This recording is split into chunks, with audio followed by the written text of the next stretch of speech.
asalaamaaleykum maa ngi leen di nuyu di leen ziar bienvenue sur ma chaîne Sois Enjoy maa ngi leen di ñaanal bonne fête de Korité ñëpp ñi nga xamante ne ñoom ñooy sama abonné yi nga xamante ne ay musulmans lañu bonne fête de Korité te en plus tey mu ngi tombé aussi Pentecôte bi donc bonne fête de Pentecôte aussi à sama abonné chrétien yi donc maa ngi ñaanal ñëpp gudd fan ak wér gu yaram ñu fekk koy at yu bare yàlla defal ñu ay buntu xéewal voilà.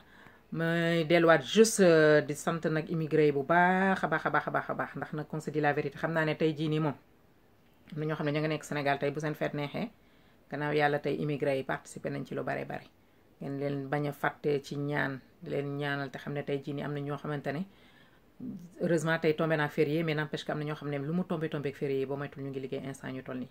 donc deelee leen ñaanal donc may dolliwaat juste di wax ne ñi nekk Sénégal aussi képp ku ci nekkoon di leb ak di kurtu lu ne nga dugg ci lu sa yoon newul ak lu ne nga di ko lijjanti ndax benn jour bii nii mu ngi ni daanaka jeex na ba pare fu tàkkusaan jotee rek fekk na fête bi jeex na def loo mën wax loo mën boo tëddee nelaw encore une fois chaque jour dama koy fàttali ci samay vidéo yi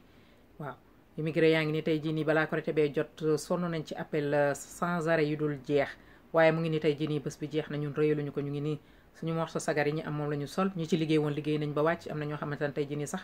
mënuñu ko feete ndax dañoo dem liggéey peut-être ci week-end bi lañ koy def maanaam daal vidéo bi di gudd noonu leen ziar di leen ñaanal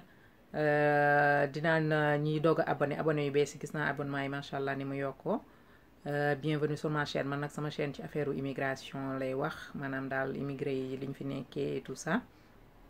ak yenn conseil motivation yooyu donc continuer leen di abonné di partager ak di liker merci beaucoup jërëjëf bonne fête encore une fois bonne fête de Korité